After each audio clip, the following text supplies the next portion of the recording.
घूंघट और मॉडर्न बहू की ससुराल में पहली रसोई।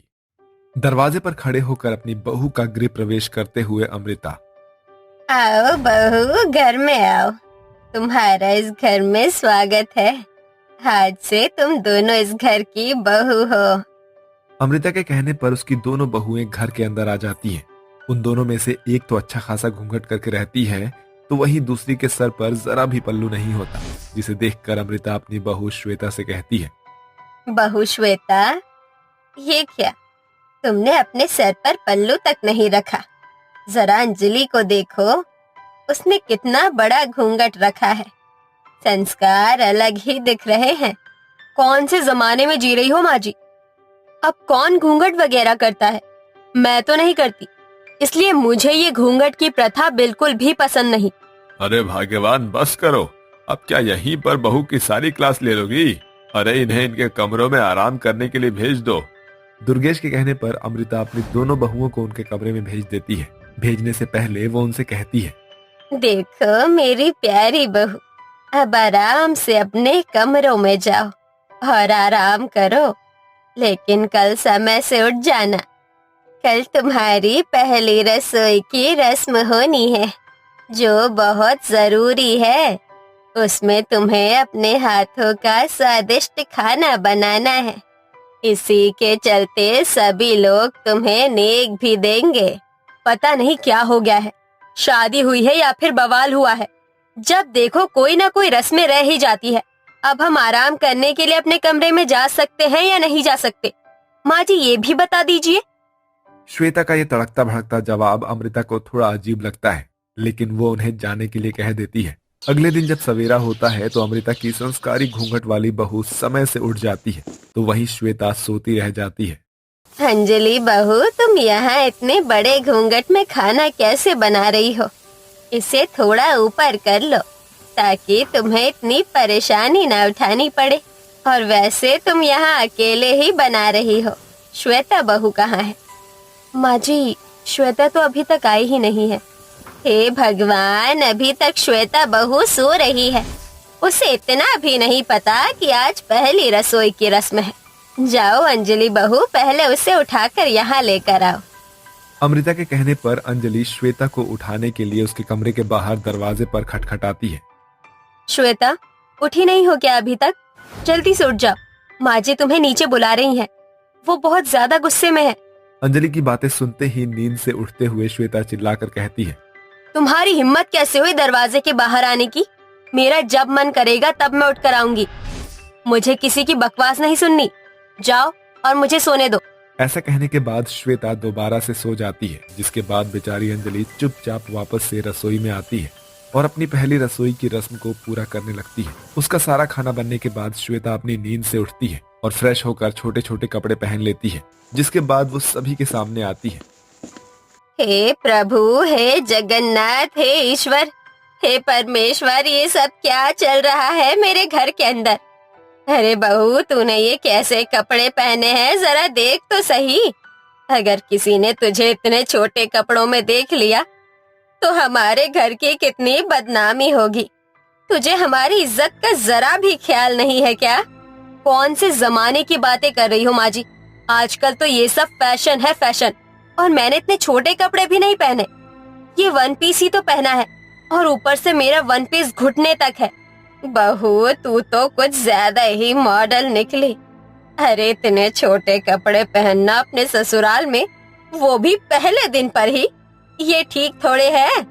अमृता श्वेता को समझाने की बहुत कोशिश करती है, लेकिन वो समझती नहीं है। जिसके बाद श्वेता अपनी पहली रसोई की रस्म करने के लिए रसोई में पहुंच जाती है, जहां वो केवल मैगी ही बनाकर लाती है, वो भी अपने लिए। तो वहीं दूसरी तरफ अंजलि ने बहुत ही स्वादिष्ट पकवान बनाए होते हैं, जैसे पनीर चाप, पनीर की भुजिया, पूड़ियाँ, रायता, जिन्हें खाकर सभी लोग उसकी तारीफ करते हैं। बहू, बहुत स्वादिष्ट सब्जी बनाई है अंजलि बहू, बहुत लाजवाब।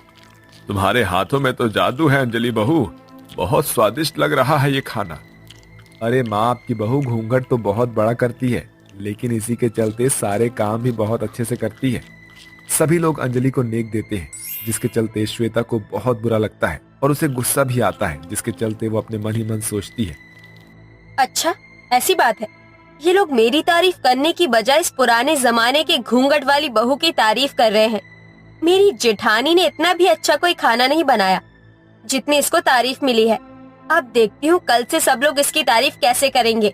श्वेता अगले दिन से जब भी अंजलि खाना बनाती है तो वो चोरी छुपे उसके खाने को पूरी तरह से बर्बाद कर देती है और इसी के चलते बेचारी अंजलि को रोजाना सभी की डांट सुननी पड़ती है।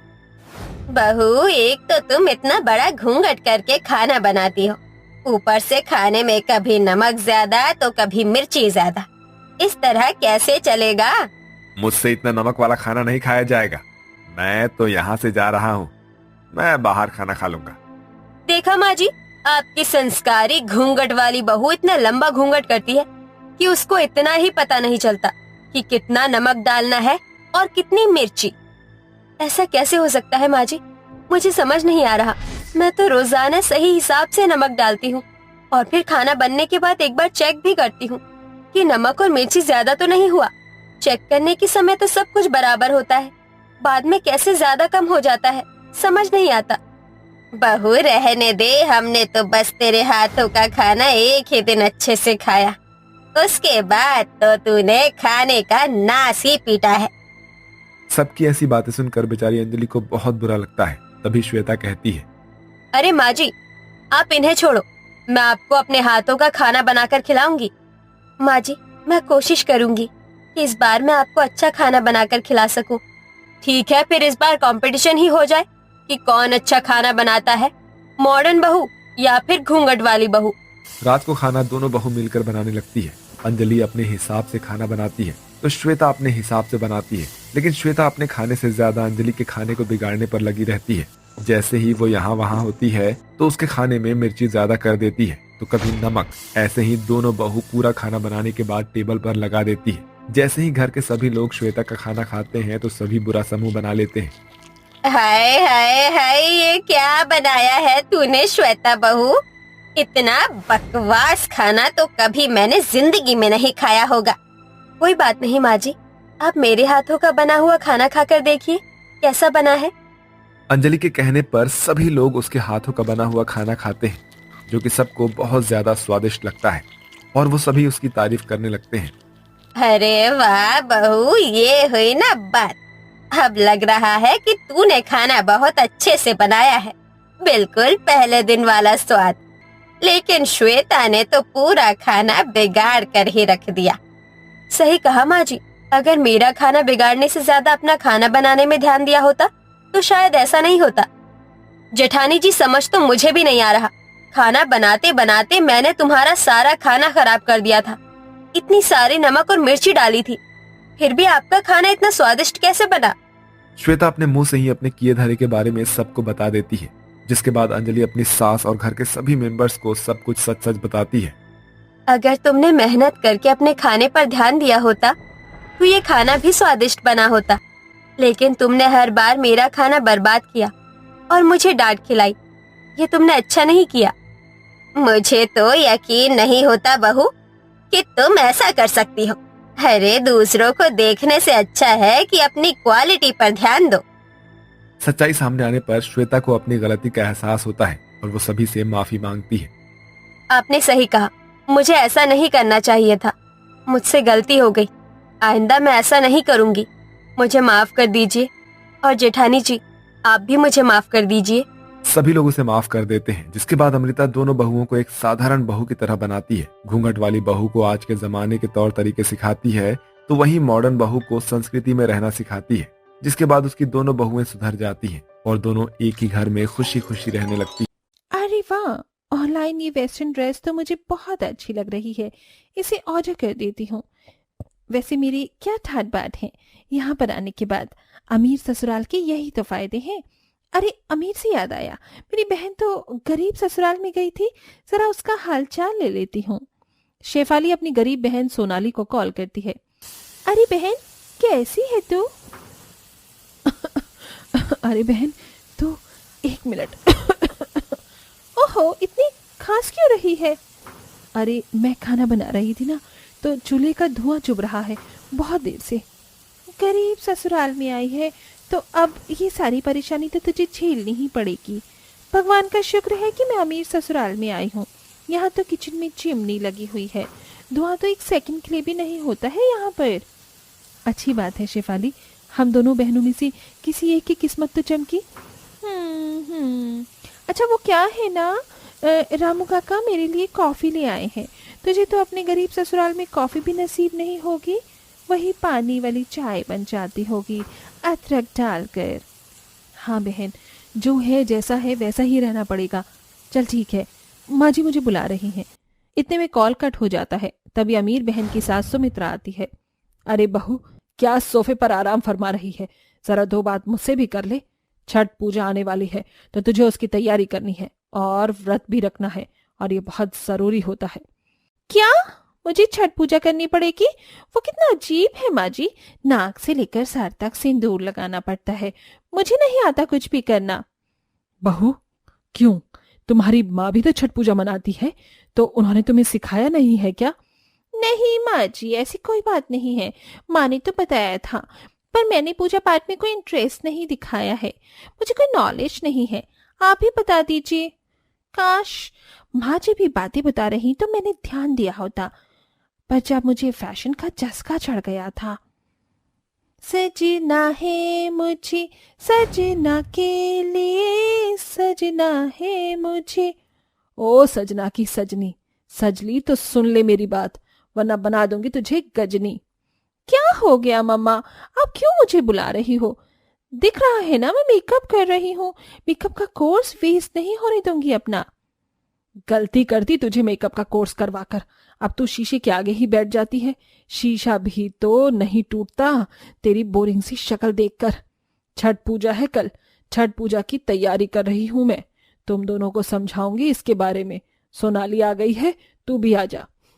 मुझे नहीं जाना। आ रही है या तेरी मेकअप किट लेकर गटर में इसका विसर्जन कर दूं? नहीं नहीं मम्मा, आती हूँ। ऐसा कहकर शेफाली कानों में एयरबड्स लगाकर अपनी माँ के सामने बैठ जाती है और बालों से एयरबड्स को छुपा लेती है। पारो अपनी दोनों बेटी को बहुत महीन तरीके से छठ के बारे में समझाती हैं, पूजा की विधि बताती हैं, जिसे सोनाली अच्छे से समझ जाती है, पर शेफाली कुछ भी नहीं सुनती है। ओ बहू, क्या सोच रही है? कुछ नहीं माँ जी, अपने कांड याद कर रही थी। देख बहू, ये छठ 4 दिन तक चलता है।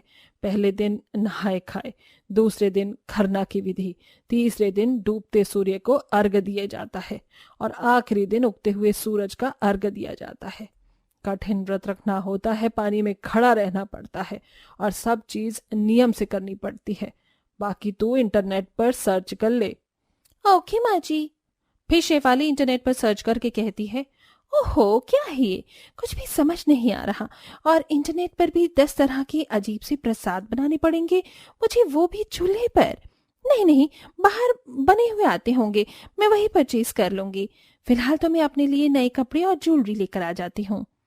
अमीर शेफाली 2 दिन बाद से छठ पूजा के लिए नोटों की गड्डी लेकर कार में बैठकर सामान खरीदने चली जाती है। फिर वो पहले अपनी महंगी सी साड़ी और ज्वेलरी खरीदती है, फिर बाजार में छठ पूजा का सारा सामान खरीदकर घर आ जाती है। वहीं दूसरी ओर गरीब बहन कहती है, माँ जी परसों छठ पूजा है और हमारे घर में तो खाने तक के लिए पैसे नहीं है। मुकुंद जी की भी तबीयत खराब रहती है, जिस वजह से 1 महीने से ठीक से काम भी नहीं हो पा रहा है, तो उनके मालिक भी हमें पैसे नहीं देंगे। बहू तू सही बोल रही है, पर हम कैसे ना कैसे करके छठ पूजा तो मनानी ही होगी, तभी हमारी मन्नत पूरी होगी। पता नहीं ये गरीबों के बादल कब हमसे छूटेंगे। अरे माँ जी, छठ पूजा सबके दरवाजे पर जाकर भीख मांगकर भी मनाते हैं ना, इसके अलावा मेरे पास और कोई रास्ता नहीं है। मैं पहले सूप बना लेती हूँ। हाँ बहू, ये ठीक रहेगा। फिर सोनाली जंगल से बांस लाकर अपने लिए बांस की टोकरी और सूप बना लेती है, जिसे हाथ में लिए वो लोगों के दरवाजे पर जाती है। सुनिए बहन जी, छठी मैया के नाम पर मुझे कुछ दे दीजिए, मुझे अपनी छठ पूजा मनाने के लिए चंदा इकट्ठा करना है, कृपा करके मेरी मदद कर दीजिए, आपकी बहुत बहुत मेहरबानी होगी। अच्छा ये ले लो। ऐसे ही सोनाली हर दरवाजे पर भटक कर छठ पूजा का कुछ सामान या पैसे इकट्ठा करती है। कुछ लोग उसे पैसे दे देते हैं, पर कुछ अमीर लोग उसे सुना देते हैं। ओहो देखो देखो, ये गरीब लोग जैसे ही छठ आती है तो अपना सूप और टोकरी लेकर निकल जाते हैं भीख मांगने के लिए। अरे जब भीख मांग करी तुम्हें छठ मनानी है तो व्रत ही क्यों करते हो? भाई साहब जी, कुछ छठ पूजा ऐसे भी मनाई जाती है। हाँ, ये अलग बात है कि मैं गरीब हूँ। अरे जाओ जाओ, यहाँ से तुम्हें कोई फूटी कौड़ी नहीं मिलेगी। आंखों में आंसू लिए सोनाली वहां से दूसरे दरवाजे पर जाती है, जिससे उस पर थोड़े पैसे हो जाते हैं और वो सस्ता छठ पूजा का सामान ले आती है, जिससे कुछ सड़े हुए फल भी मौजूद थे। वहीं 2 दिन बाद नहाया खाया शुरू हो जाता है। गरीब बहन चने की दाल, घिया की सब्जी और भी प्रसाद की चीज बनाती है और घर वालों को खिलाती है।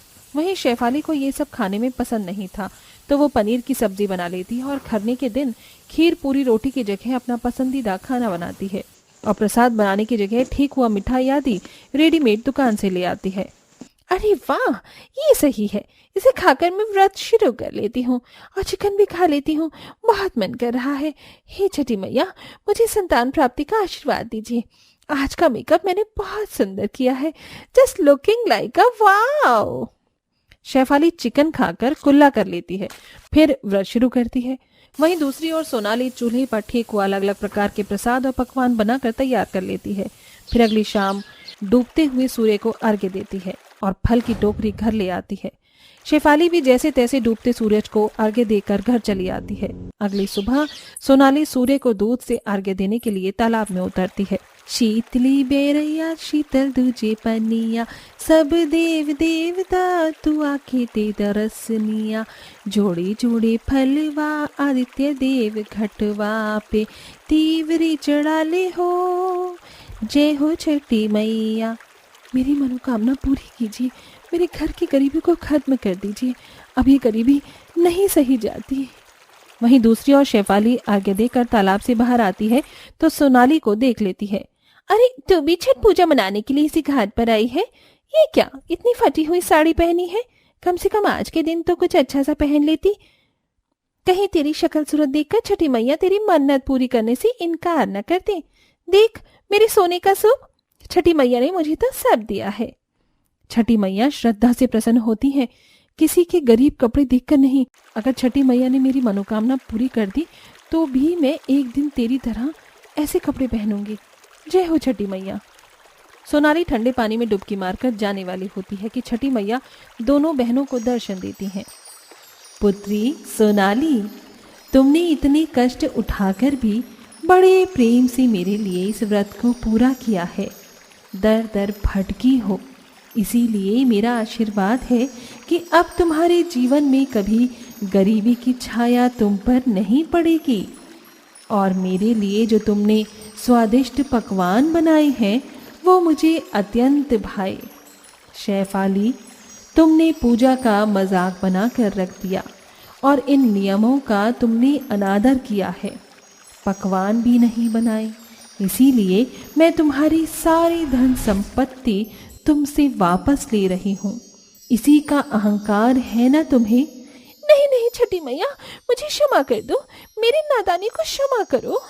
सोनाली को आशीर्वाद देकर छठी मैया गायब हो जाती हैं। इस बात से सोनाली खुश होती है, पर शेफाली अपनी बहन के आगे गिड़गिड़ाने लगती है।